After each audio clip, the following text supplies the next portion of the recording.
Olá, eu sou Haroldo da Âncora e bem-vindo ao Fala aí, Mestre, o podcast do Âncora Group. Hoje a gente vai estar tratando sobre uma parte da economia que, inclusive, são clientes da Âncora, que são os atacados, que há mais de séculos, vamos falar assim, eles estão aí provendo e fomentando os negócios, os pequenos negócios. E eu estou aqui com o Carlos Racuia, do Fera Atacado. Bem-vindo, Carlos. Como é que você está? Tudo bem? Os espectadores, tudo bem. Que bom. Olha, muito feliz de você estar aqui com a gente. A gente já está com algum tempo para conversar sobre isso, tá? E eu queria saber um pouco mais do Carlos ainda, né? Carlos Eduardo, é isso? Isso, Carlos Eduardo é um nome secreto, porque todo mundo me conhece como Carlinhos do Fera mesmo, né? Então é o Carlinhos do Fera, tá? Que bom. Conta um pouquinho do Carlinhos do Fera. Bom, eu estou faz 11 anos na empresa que faz parte do nosso grupo familiar, né? Antes disso, eu me formei em engenharia pela Universidade de São Paulo, pela USP, né? Eu sou engenheiro de Minas.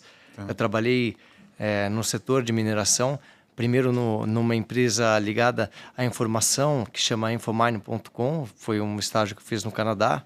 Depois uma consultoria que participou do planejamento do decenal, na época era até 2030, planejamento dos investimentos que o governo federal faria em mineração. E aí depois entrei no fundo de investimento, que investia em empresas listadas na Bolsa de Toronto. E aí eu fazia as análises técnicas dos depósitos, de quais empresas tinham um melhor prospecto e esse tipo de trabalho.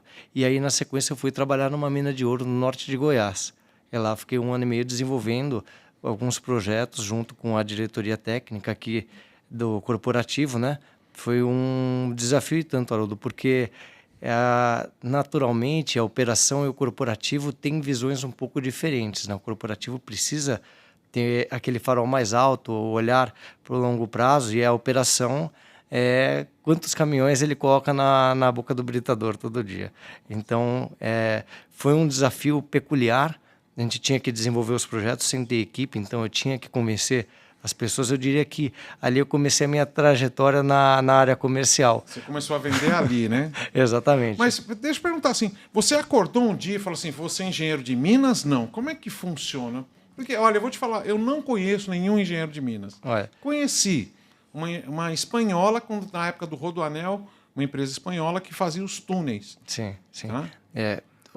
Essa parte do estudo das rochas é bastante nichado para o engenheiro de Minas. Então, assim, quando a gente vai ver esses túneis, quando é terra, um engenheiro civil faz os cálculos. Quando entra numa parte de rocha, de perfuração e utilização de explosivos, sempre é um engenheiro de Minas, né? Olha, Haroldo, eu vou te falar que quando eu entrei na USP lá em 2007, na minha época a gente prestava o vestibular para engenharia, então não escolhi uma engenharia específica. E aí dentro do curso a gente vê ali, entra em contato com várias áreas. A engenharia de Minas, a mineração em si estava num momento muito forte. O Brasil é um polo produtor de tecnologia, de conhecimento, e eu sou um cara que eu diria ambicioso, né? Porque eu queria estar onde a gente é o melhor. E às vezes você ser um engenheiro mecânico, ser um engenheiro químico, talvez a gente dependa mais da informação e da tecnologia que vem de fora do que quando a gente fala de mineração. Mineração, a gente é realmente uma potência, assim como no agro, o Brasil também é uma potência. Então, eu atirei alto, eu me considero bem sucedido no momento que eu trabalhei ali com mineração. Assim, gostei do meu trabalho e decidi mudar por questões ali ligadas à minha religião, Haroldo, porque eu sou budista e é difícil ter a presença de centros de meditação budista em polos de mineração. Normalmente são coisas mais afastadas, né? Você está longe de tudo, né? Longe de tudo. E aí eu voltei para São Paulo e foi quando eu recebi o convite do meu tio para integrar essa parte do trabalho comercial ali do Fera Atacado. E uma coisa que a gente estava comentando antes da gente começar, é muito legal você ter tido uma vivência fora da empresa da família, né? Que você teve que, quer queira, quer não, se virar por onde fosse, né? Não é verdade? Você esteve longe, você esteve mais perto, você mexeu com obras, você mexeu com operários, sim, não é isso? Sim, faz bastante diferença porque é mais fácil a gente entender os anseios daquelas pessoas que hoje estão dependendo de decisões minhas, né? A gente sabe a dor quando eu converso com um gerente nacional, quando eu converso com o gerente do Fera, com o funcionário do Fera, é mais fácil eu entender as dores deles, porque eu já tive do outro lado da mesa tentando alcançar os mesmos objetivos. Então, eu me identifico com um pouco mais de facilidade. Mas eu imagino, a gente vai já falar do Fera, mas você deve ter começado até mesmo, porque é uma cultura das famílias, você não começa lá em cima, né? Você deve ter começou na lojinha, mas começou lá embaixo, né? Como é que foi? Haroldo, eu acho assim, da minha experiência na mineração, eu também trouxe essa visão de que tem uma riqueza de informações que vem da operação. Então, naturalmente, eu já procurei entender como era o funcionamento, aonde estavam os pontos mais importantes para os clientes, que são ali... Às vezes a gente faz algumas reuniões, a gente deixa uma cadeira vazia, fala assim, essa cadeira do cliente, ele está participando da nossa reunião.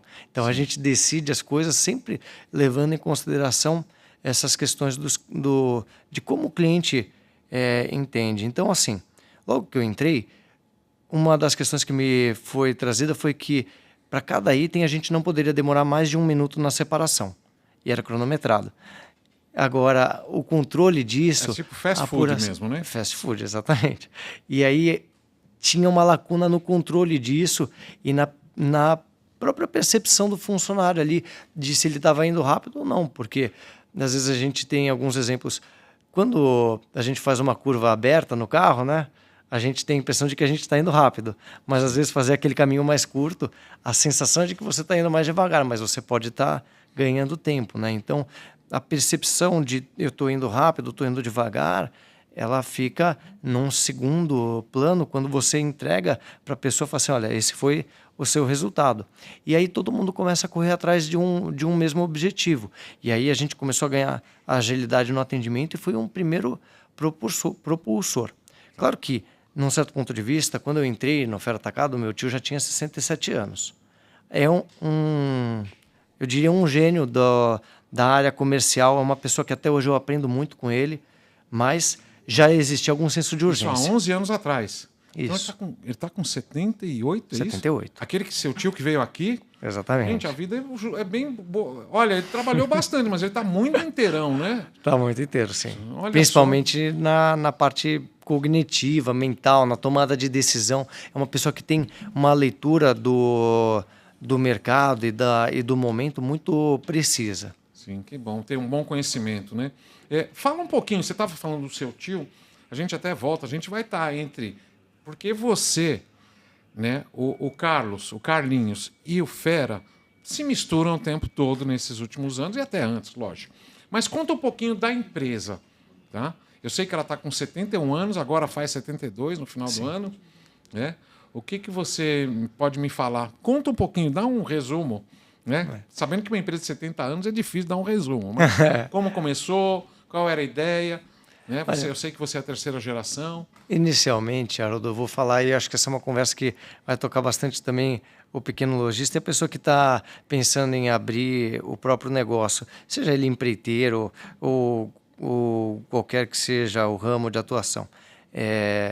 A gente começa, assim, um primeiro ponto que eu queria comentar é que qualquer empresa que tenha muitos anos passa por várias fases e você tem que se reinventar. Sim. Porque o mercado muda e você tem que mudar junto com o mercado.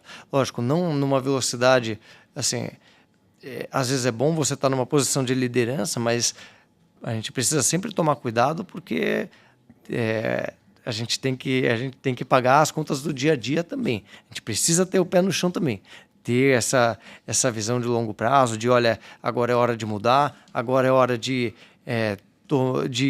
esperar e monitorar para ver se essa é uma mudança que realmente vai se consolidar no mercado, né? Então, eu acho que a gente, quando pensa em longo prazo, pensa em muitos anos, pensa em gerações, a gente precisa entender que as coisas vão mudar e ter essa vontade de encarar o novo, né? Sim. Bom, começou com o seu avô, né? Como é que ele chamava mesmo? Alfredo. Seu Alfredo. Então, mas quando ele começou, me conta, ele começou com uma loja, eu acho que deveria ser para suprir o bairro ou para suprir uma região, um determinado negócio. Né? O que ele enxergou?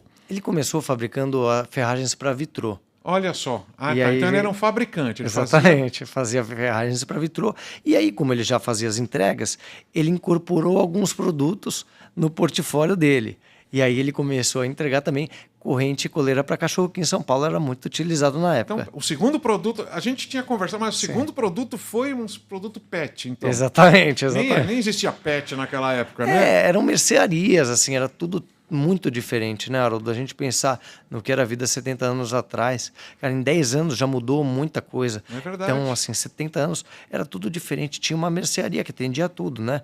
E Era outros venda, concorrentes, né? Aquela né? venda, né? Outros concorrentes eram lojas de sapato, outros tinham fábrica de tecido, tecelagem, assim, todo mundo foi se reinventando e ajustando para a necessidade que estava vendo ali naquele momento. Eu imagino, tinha o carro, já que já estou indo com o carro, ó, você não tem isso, ou então vou oferecer isso também. E às vezes é muito bom você ter esse plano de negócio, essa estrutura, esse PowerPoint bonito, mas a verdade é que a maior parte do empreendedor, Haroldo, no começo quer sobreviver. Ele luta pelo bem-estar da própria família ali, e o que ele está fazendo ali, eu gosto muito de fabricar ferragem para vitrô, mas se tiver que vender corrente e coleira, vamos incorporar no portfólio, porque tem conta para pagar, tem um instinto de sobrevivência, que isso é muito importante. E essa, na verdade, também é uma das grandes lacunas quando a gente vai falar de segunda e de terceira geração, porque esse instinto de sobrevivência, ele é naturalmente mais fraco, né? Porque a pessoa já nasceu num ambiente mais protegido, né?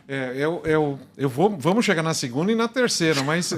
E aí ele foi indo, tá? Sim. Aí começou a agregar produtos, não é verdade? Isso. Aí daqui a pouco ele tem um armazém, aí começa a fazer... Areia, telha... Tá. Tinha um burro que ele usava para fazer as entregas e uma carroça, né? Tá. Era na região leste mesmo? Na região leste, sim. Na zona leste já. Você conheceu ele? Conheci. Conheceu, né? Assim, o meu pai, ele é o filho mais novo, né? Ele é bem mais novo do que o Salvador, do que a minha tia, que é a mais velha, né? Então, meu avô, ele faleceu em 98. Eu tinha 9 anos, 8, quando ele faleceu. Não, mas você conheceu o seu avô, conheci, então sim. você pegou aquela parte boa dele, né? Conheci. Eu acho que seu pai e seus tios estavam trabalhando e ele já estava um pouco mais tranquilo, né? Já estava mais tranquilo. Tá? E aí veio mais ou menos em quando a segunda geração assume? Então, o Salvador, ele também nessa questão de sobrevivência, de ter o sustento, de tirar o sustento da própria família, ele casou, ele começou numa linha parecida, porque desde criança era diferente, né? As relações pai e filho, de trabalho. Então, assim, o meu avô saía para vender na rua e o meu tio ficava no balcão. Então, assim, desde criança, as outras crianças brincavam na rua e o meu tio estava ali na loja, ali, ajudando a família. E aí, quando ele casou, ele foi buscar o sustento dele e ele começou a comprar e vender material elétrico. E aí, em algum determinado momento, falou, pô, a gente tem uma clientela aqui de material elétrico, um outro mais ferragista, e os clientes demandavam bastante atenção e já estava começando a ficar difícil fazer a gestão de estoque e a organização em si da Porque parte... o braço estava ficando pequeno, né? Exatamente. O braço curto, né? Já não curto, dava para não comprar, dava. vender, organizar, entregar. E aí eles juntaram, colocaram o material em um depósito, contrataram acho que 2 ou 3 funcionários e aí ficaram com a parte realmente comercial e aí se juntou ali Alfredo e Salvador e deu origem, eu diria que é o primeiro atacado generalista talvez do Brasil. Tá. Ali era o Racuia ainda, né? Ali era o Racuia. Tá. A sua família de que origem? Porque o sobrenome É diferente, né? É. Parece japonês, mas... poderia ser, né? Poderia, mas... Não, meu avô, ele nasceu na Suíça, né? Mas a minha avó, ela mudou e morou em vários países. Ela era minha bisavó, na verdade, ela era italiana E o Alfredo e a irmã mais nova nasceram na Suíça, aí depois eles ficaram na Itália até meu avô completar 12 anos, aí vieram para o Brasil, vieram na onda do café, trabalhar em fazenda de café. Sim. E aí depois meu avô fez o curso de desenho técnico e aí começou a trabalhar na indústria e aí dali surgiu a ideia das ferragens para vitrô. Entendi. Tá? E aí aí foi naquele momento que o seu tio, o seu avô viram que realmente, bom, vamos montar um negócio mesmo. Exatamente. Dar uma profissionalizada na época, quer dizer, porque antes eles faziam tudo, né? Exatamente. Aí o braço fica curto e eles contrataram algumas pessoas para os apoiarem, né? Exatamente. E eles foram para a parte comercial. Isso. Nessa parte de relacionamento com as lojas, eu acho que a gente já nasceu.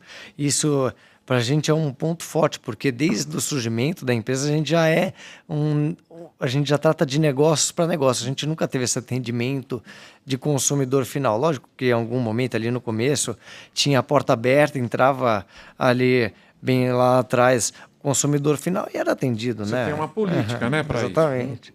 Tá? Então aí vocês, mas eu sempre vejo, a gente sempre ouve falar muito da empresa de vocês como uma empresa muito simpática, né, aos clientes, né, aos seus clientes. Isso, sim. Tá?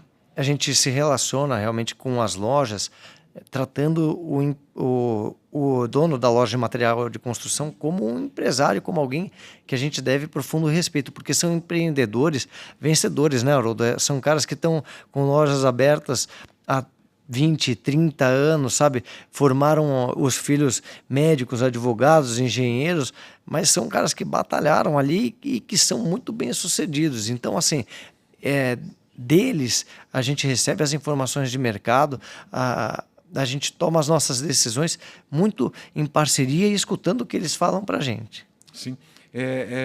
Você está falando dos clientes que você tem há 20, 30 anos já, mas e até o mote da minha... Quando eu conversei com você a primeira vez, a nossa ideia é realmente falar nisso, porque vocês acompanham, às vezes você é a primeira... O atacado é a primeira opção de alguém que quer montar um negócio. Não é verdade? É verdade, Haroldo. A gente é um facilitador. Em linhas gerais, a gente está no mercado para facilitar.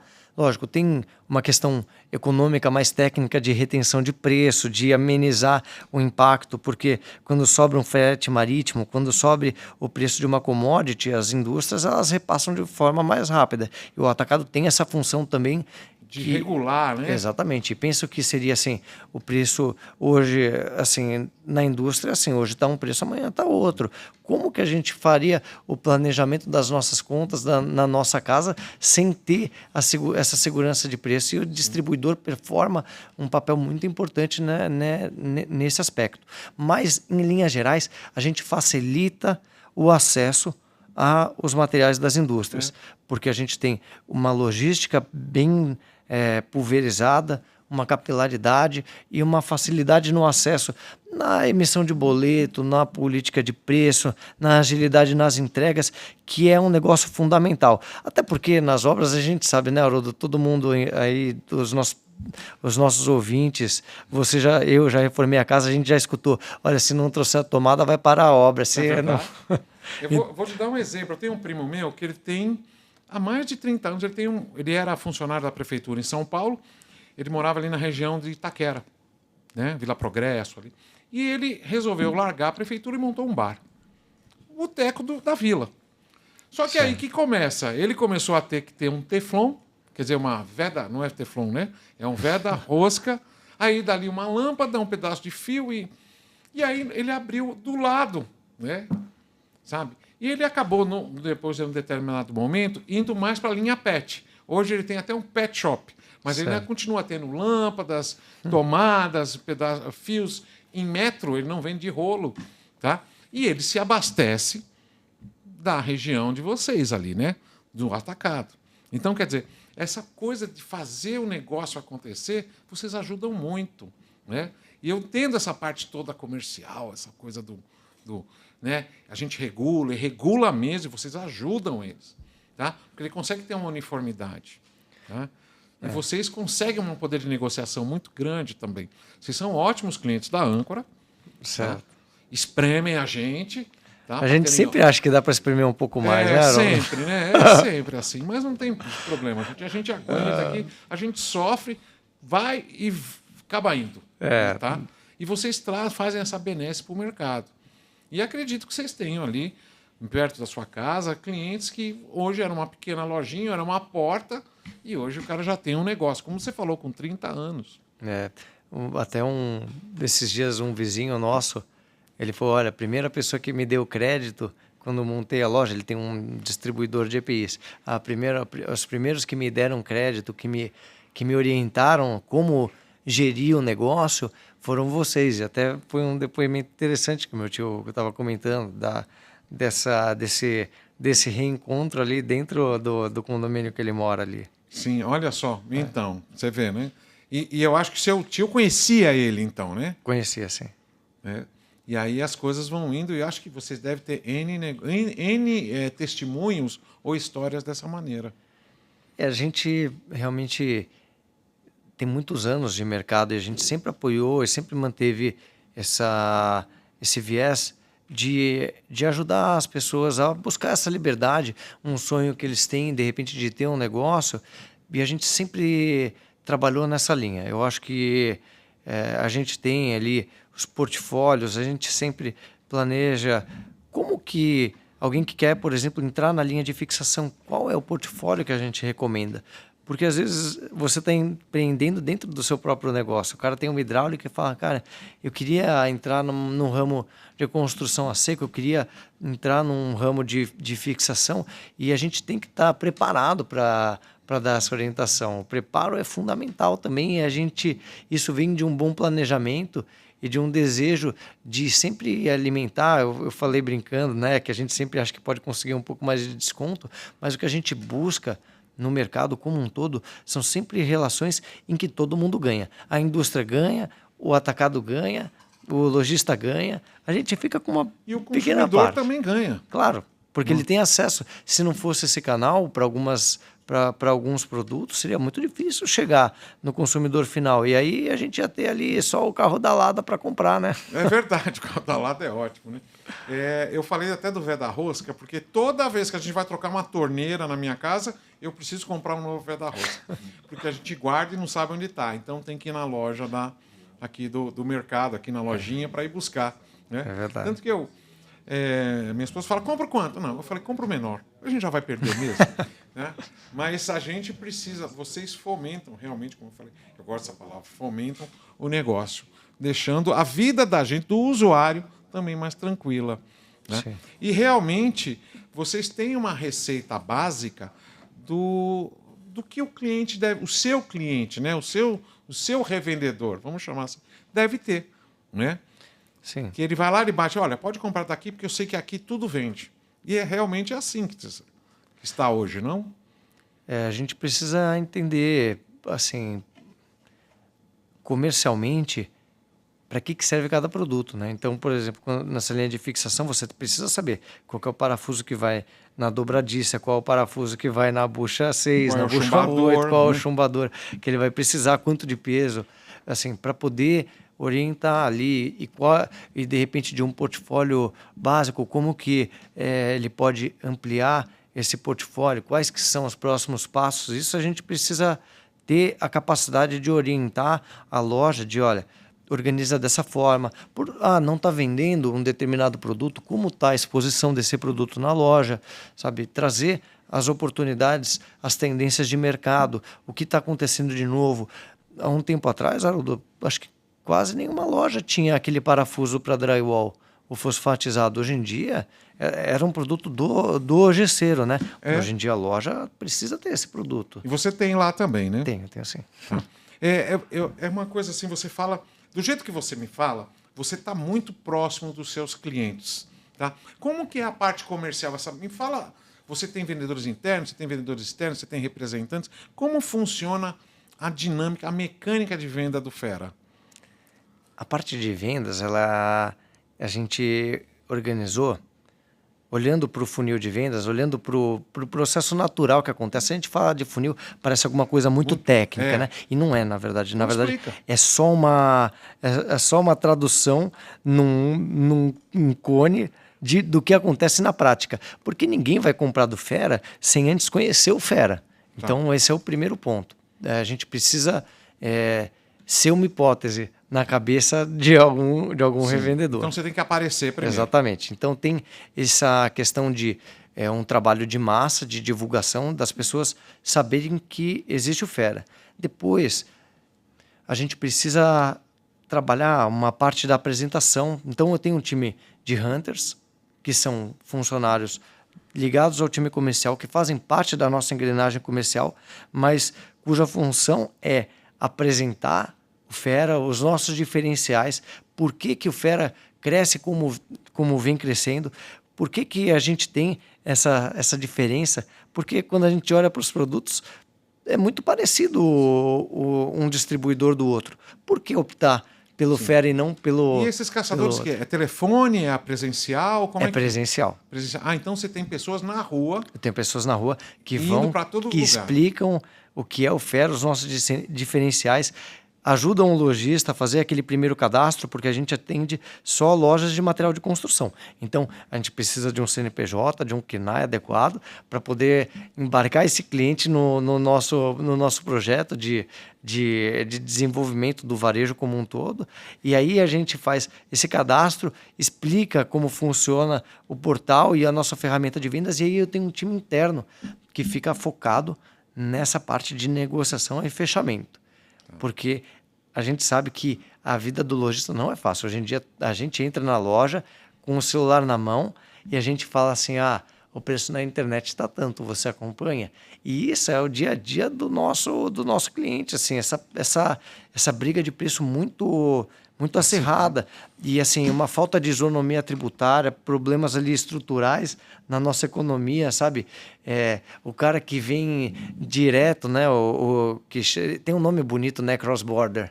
Cross-border é bonito, é aquele que vai lá e atravessa todo mundo. Exatamente, que o cara que vem direto da China, tudo bem, assim, eu acho que a gente quer, eu como consumidor final, eu quero ter opções, mas a gente precisa ter uma base para que todo mundo compita da mesma forma. Se ele tem uma isenção, que a loja que está ali do nosso lado, prestando um serviço, às vezes de segunda a domingo, que ele tem a oportunidade de vender na mesma base que o cara que está trazendo de fora, pela internet, por Santa Catarina, pelo Espírito Santo, por Goiás, né? Essa parte tributária, né? Exatamente. Aí o seu pessoal, esse pessoal aí ele fez o primeiro lá, ele fez o contato. Certo. Aí ele fala, olha, nós somos aqui fez o cadastro, Fera, tá aqui, vamos fazer, olha, você pode comprar tudo que a gente tem, olha o que a gente tem. E aí ele joga esse cadastro para dentro da empresa, não é isso? Ele acompanha durante os primeiros 6 meses esse processo de experiência, porque, Haroldo, a gente tem hábitos, isso que eu ia te perguntar, era realmente se ele vai lá, não. E vai embora. Não. Ele fica acompanhando. Aquele cliente é dele por 6 meses, assim como um filho querido, não é isso? Exatamente. E depois ele também trabalha essa questão das oportunidades. Porque para um vendedor interno é muito difícil saber. Ele vai oferecer um parafuso, uma lâmpada, uma conexão hidráulica. O que é? Ele não está vendo a loja da pessoa, ele não está vendo o negócio da pessoa, né? E quando a gente fala de material de construção, é um leque muito amplo, desde o cara especialista, o generalista, e aí tem as características regionais, a gente atua assim com o frete CIF, de Ribeirão Preto até o litoral. Tá. O frete FOB, o Brasil inteiro, e a gente tem clientes espalhados assim, em Santarém, em Cacoal, em Rondônia, está no top 10 das cidades que mais compram da gente, Cacoal. Olha só. Então, assim, é inesperado, mas as pessoas compram pelos próprios motivos, né? A gente tenta entender, mas na prática, assim, a pessoa, quando ela toma a decisão de compra, ela tem os motivos dela de comprar do Fera. Porque eu gosto do atendimento, porque esse produto eu não tenho acesso aqui, essa indústria não chega, o representante me tratou mal, ele pode ter uma dificuldade de crédito e é mais fácil comprar do atacado e por aí vai. Mas ele toma a decisão de que ele vai comprar pelos motivos dele. Sim. Você deve ter um sistema que cuida de tudo isso. Quer dizer, eu estou vendo que o negócio é feito com pessoas, de pessoas para pessoas, tá? De empresas para empresas, mas as pessoas são muito importantes. O dono da loja que compra de você, você chama de hunter mesmo? Sim, o seu contato, o vendedor interno. Mas você tem onde consegue registrar até esses sentimentos? Olha, Haroldo, Assim, ele foi mal atendido por fulano. Então, eu vou atender bem. Quer dizer, a ideia é todo mundo tem que ser atendido bem, lógico. sim. A gente tem uma estrutura assim. Ele consegue ter um histórico. A gente tem um pós-venda que é um time, porque dentro desse funil, depois que você fechou a negociação, ainda mais no meu segmento, porque assim, são clientes recorrentes, são caras que realmente a gente desenvolve uma parceria que vai durar anos. Então, assim, a gente faz questão de ter um acompanhamento. E às vezes a pessoa pode se constranger de falar diretamente para o vendedor por algum motivo, e aí a gente tem um time especialista só no pós-venda para entender o que está acontecendo. Então você ainda tem mais um. Tem mais uma então etapa. Você tem mais um profissional. Tem mais só. um time atuando ali, entendendo o que aconteceu. Porque também a gente sabe, e todo empresário sabe, a gente tem um risco de falhar em algum momento. E a questão não é ser perfeito no atendimento, mas sim como a gente lida com esses erros e qual é a agilidade que a gente tem para corrigir esses pontos que a gente precisa corrigir. A gente identifica um erro, a gente precisa atuar. De repente, acho que o mais difícil, Haroldo, é porque às vezes, como empresário, a gente sabe que a gente tem um ponto que precisa ser melhorado, mas a gente precisa ter prioridade também. Sim. Às vezes a gente fala assim, cara, eu quero melhorar esse ponto no meu atendimento, no meu portfólio, eu quero ter uma linha que eu ainda não atuo, mas às vezes você tem outras questões que precisam ser atendidas prioritariamente. Então, acho que essa é uma das maiores dores de quem tem um negócio, saber a falha, mas ainda não, assim, identificar que no futuro eu vou corrigir. A gente não esquece, mas a gente deixa ali num segundo plano e aquela vontade ela permanece. Eu vi uma coisa, pelo que você está me contando, e isso é uma coisa, vamos tentar ver de outra maneira. Quando você vai ficando grande, você vai ficando com o ouvido muito longe do assunto, não é verdade? Pode acontecer. Pode acontecer. Mas você hoje tem uma estrutura que faz com que qualquer som emitido pelo seu cliente ecoe no seu ouvido. Sim, né? sim. E a partir daí você começa a juntar. Eu vou melhorar nisso, vou melhorar naquilo, isto agora, isto daqui a pouco. Eu acho que é muito interessante isso.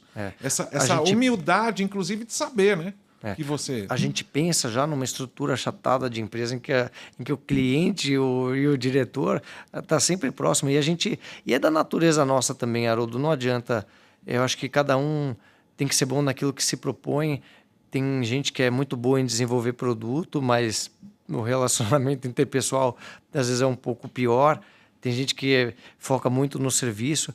E até...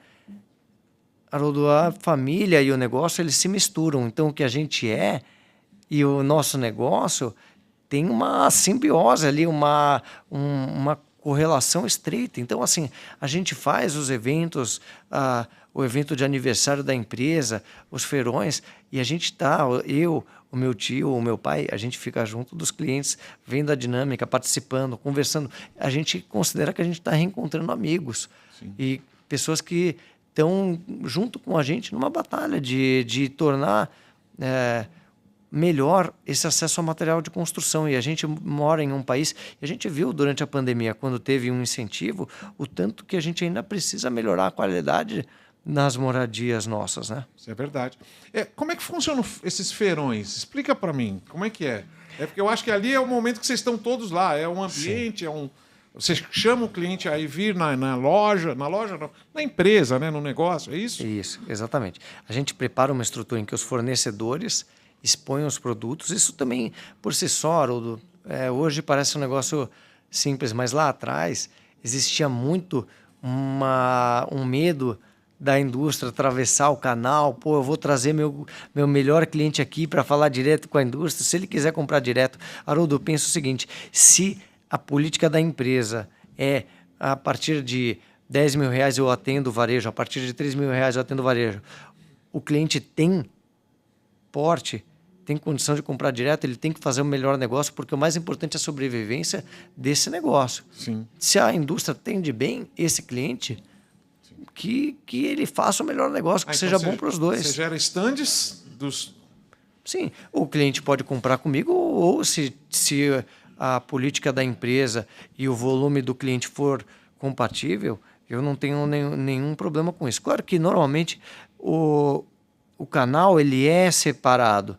Então, ele pode ter contato ali com os produtos, ele vê oportunidades, ele conversa, ele recebe um mini treinamento ali na hora, mas esse canal ele vai ser tratado de uma forma diferente, né? Não vai ter essa questão do cara diretamente querer atender. Não, eu acho que não. A gente da Âncora, a gente adora esse tipo de evento, a gente adora estar perto, primeiro, com os nossos promotores e até os nossos vendedores que atendem você. Sim.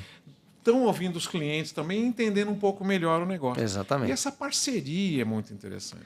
E aí a gente convida os clientes, a gente convida os fabricantes também, e a gente consegue facilitar, atuar de novo naquela questão que a gente começou a ser um facilitador dos negócios, porque às vezes no dia a dia da loja, a rotina consome a gente, como me consome também, consome a rotina do dono da loja. E aí, às vezes, quando ele sai, ele consegue enxergar oportunidades e a gente aproveita também aquele momento para trazer o melhor negócio do ano, porque a gente precisa prestigiar também quem está prestigiando o nosso evento. E vocês ficam lá, né? Você, seu tio, seu pai, vocês têm mais parentes, mais numa estrutura, não? A família é grande. Mas eles ficam, a maioria assim, você fica ali. Sim. Dia de feirão você está lá. Eu tô lá. Quer falar com o dono, está ali o dono, é isso? Exatamente. Tem acesso direto. E se tiver problema, a gente está ali para escutar. Se tiver elogio também, a gente sabe que ainda tem mais ainda para melhorar. Não, é ótimo isso. E aí você vê aquela coisa, e é aquela de você ouvir o cliente. Né? Sim. É como eu falei, a gente aqui gosta desses eventos, porque às vezes a gente consegue enxergar algumas oportunidades para vocês que vocês mesmos não estão vendo, né? Sim. E às vezes acontece. Eu tenho um treinamento aqui que a gente faz para os nossos profissionais de vendas, chama-se Análise de Oportunidades. Então eu tenho N nichos de mercado. Atacadista, especialista, construção a seco, e todas as gamas. Dá mais ou menos uns 10 básicos. E a gente mostra para eles, para os nossos vendedores, o que eles podem oferecer em cada um deles. Né? Nunca pensei no pet shop, tá? Né? Mas eu não tenho nada pet shop. Tá? Mas a gente vê essa situação e acha muito legal essa sinergia com o cliente, que eles ensinam bastante para a gente. Né? A gente está, assim, todo o comércio, ele precisa... Não tem jeito, Haroldo. Você precisa gostar de gente. Você precisa não tem como você ter um comércio e querer colocar uma barreira, um vidro, alguma coisa entre a gente e o cliente. Até numa das reformas que a gente fez lá no Fera, eu falei, ó, esse balcão aqui, essa barreira aqui está muito grande. Não é o que eu quero. Eu quero o cliente perto do atendimento. Eu quero o cliente perto do meu vendedor, perto do meu gerente. Quero que esse acesso seja sempre fácil. Tem que ser, né? Precisa ser. Você chegou onde eu sempre falo isso até para os nossos aqui. E eu também, eu gosto de gente. Se a gente não gosta de gente, você tem que propor bons negócios às pessoas. Tá? Para elas terem uma condição financeira, de vida, né? De saúde, de tudo junto. Né? E eu estou vendo aí, falei de saúde, família, vou falar de família. E eu sei que você cuida do negócio, tanto em São Paulo como lá em Limeira. Tá? E você se divide muito. E conseguir um espaço na sua agenda foi difícil. Porque você tem bastante coisa para fazer. Como é que você concilia essa vida? Você tem filhos? Eu tenho 2 filhos. 2 filhos. Sim. Tá? Então, como é essa vida sua? Olha, Haroldo, tem um filósofo budista, um grande mestre, que chama Atisha, que ele fala que as nossas atividades comuns são como barba de homem, né? Você faz a barba de manhã, de noite já tem que fazer de novo, né? Sim. Então, assim, não tem jeito. A gente precisa limitar, em questão de tempo, precisa ter uma rotina que funcione bem. E não adianta, eu diria, para você ser um empresário muito bem sucedido e largar um filho, uma filha sem suporte no mundo. Acho que existe uma função muito importante como pai, como mãe, mas também existe o nosso exemplo para os nossos filhos do que é também o nosso trabalho, da importância que é de correr atrás, de enfrentar os desafios que a gente enfrenta. São mais de 600 fornecedores. Olha só. Então, alguns representantes acumulam algumas pastas, mas na maior parte a gente atende cada um com a sua pasta, né? Então, eu diria assim, vamos falar assim, 400 famílias que estão esperando o pedido do Fera todo mês, Sim. os 200 e tantos funcionários que a gente tem. E suas 200 famílias que estão embaixo do seu guarda-chuva direto a também. minha própria família, assim, e a gente precisa realmente separar um momento do nosso dia também para cuidar, porque a parte espiritual é a parte mais importante da nossa vida. Mesmo na questão familiar, os nossos filhos, os nossos pais, eles precisam desse apoio, porque a nossa morte, ela é uma certeza para todo mundo, mas a hora da morte é algo que é muito incerto. E a gente precisa utilizar bem o nosso tempo para que a gente esteja preparado para uma certeza disso que vai vir na nossa vida. Não tem como a gente estar preparado para isso mergulhando no trabalho ou nas nossas relações, seja com amigos, seja com a nossa família. A gente precisa ter um tempo, e essa higiene mental que a gente faz é o que vai garantir que a gente tenha condição de ajudar. Como que eu vou ajudar um lojista? Como que eu vou ajudar um parente? Como que eu vou ajudar um familiar? Como que eu vou ajudar um amigo se eu não cuido da minha própria paz mental? Da minha própria... As suas coisas, né? Exatamente. Como eu tem um professor meu que falou uma vez que é como escovar o dente. A gente escova o dente todo dia.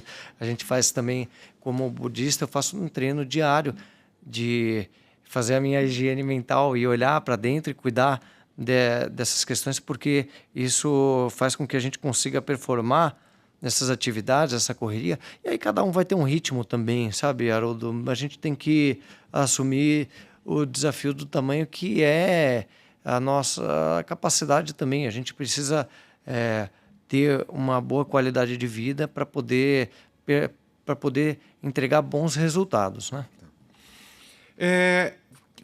Vamos voltar agora até para os negócios de novo. E como você considera o papel dos atacados na economia?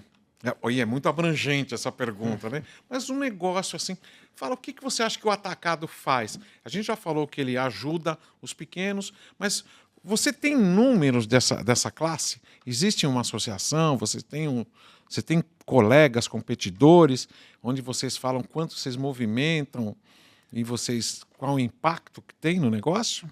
Olha, Haroldo, existem números gerais do negócio. A gente sabe que são cerca de 200 mil CNPJs de material de construção a nível nacional.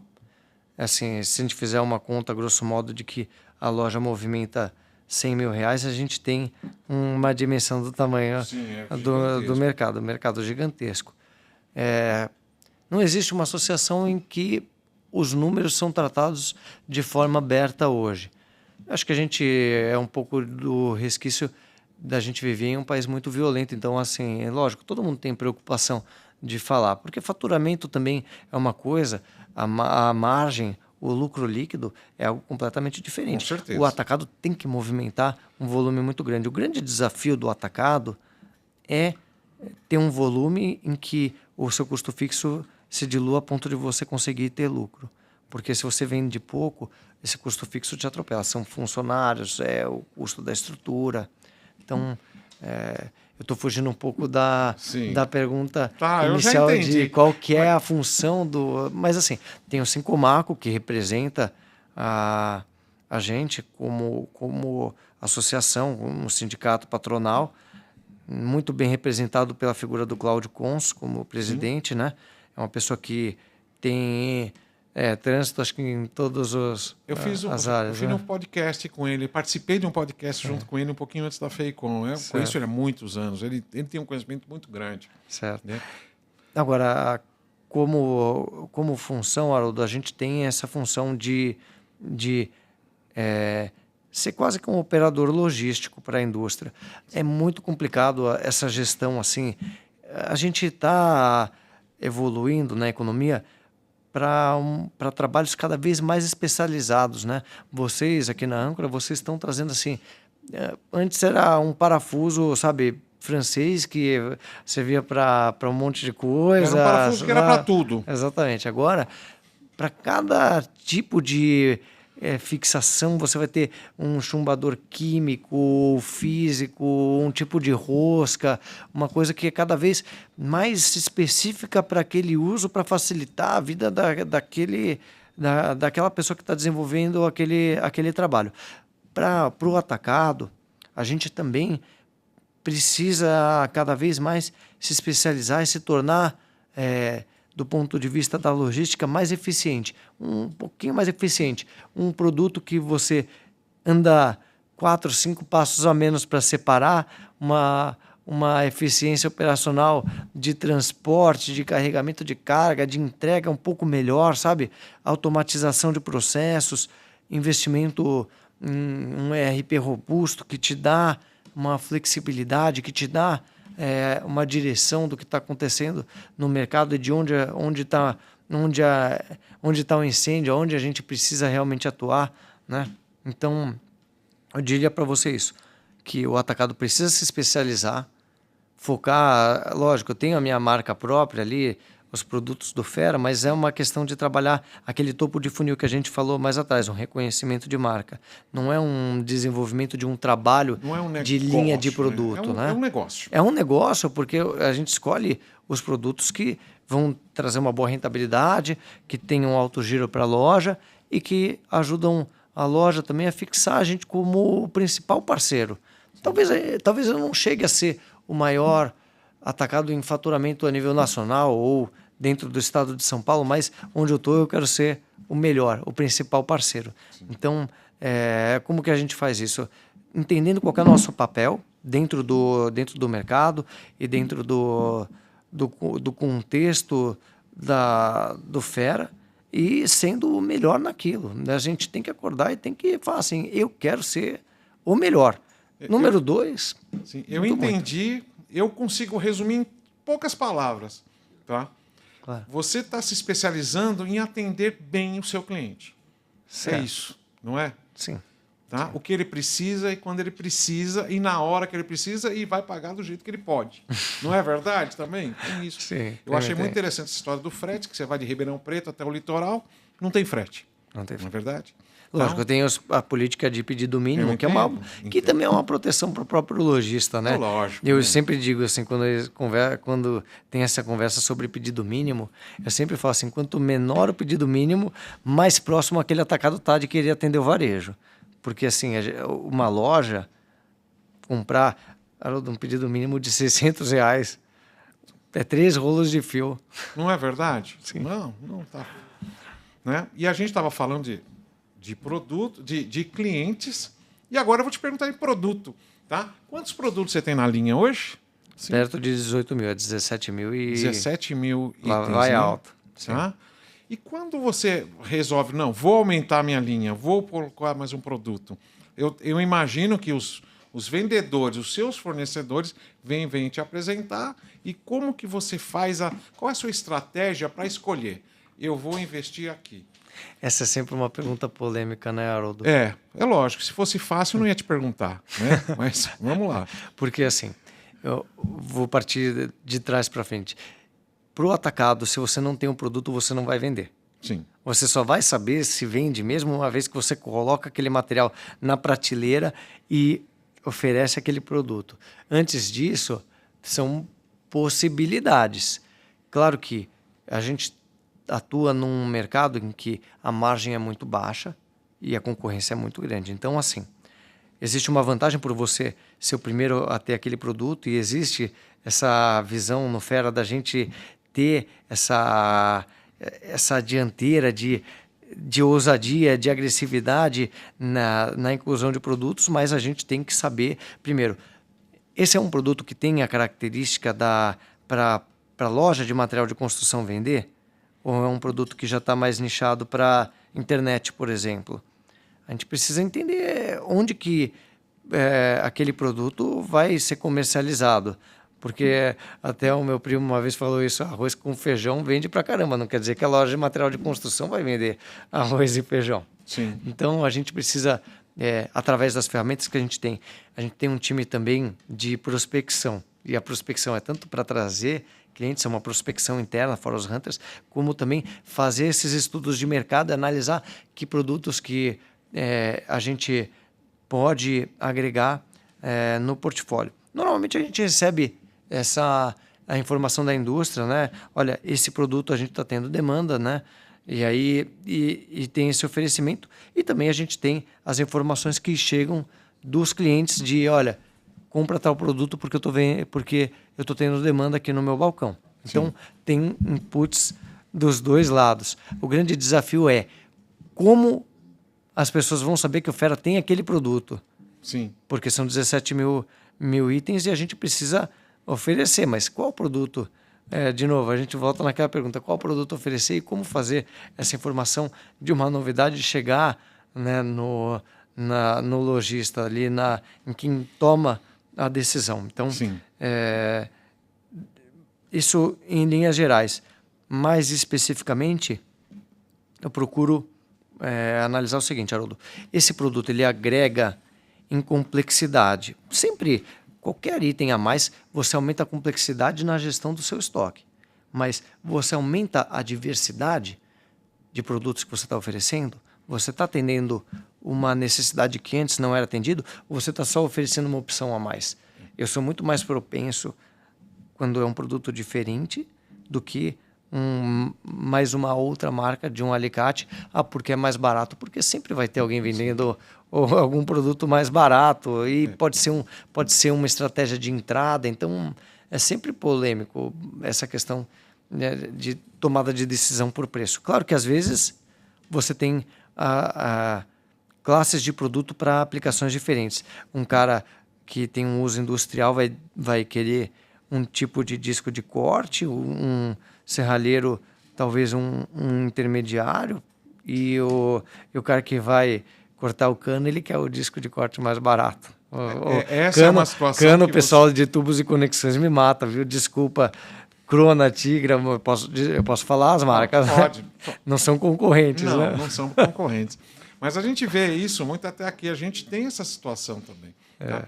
E a gente começa aquelas palavras bonitas, upselling, cross-selling, né? Quer dizer, nós vamos fazer a venda ampliada, que essa coisa é eu ter mais do mesmo, ou eu vou ter uma venda cruzada, que é alguma coisa que parece ou que anda junto com aquele produto. Exatamente. E dentro de um contexto também que hoje, Haroldo, tem a internet muito forte.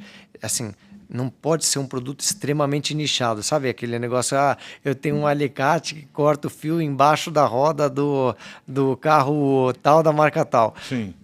Esse produto, a pessoa não vai procurar na loja, porque ela sabe que é difícil e a internet tem esse viés de reduzir o custo de busca.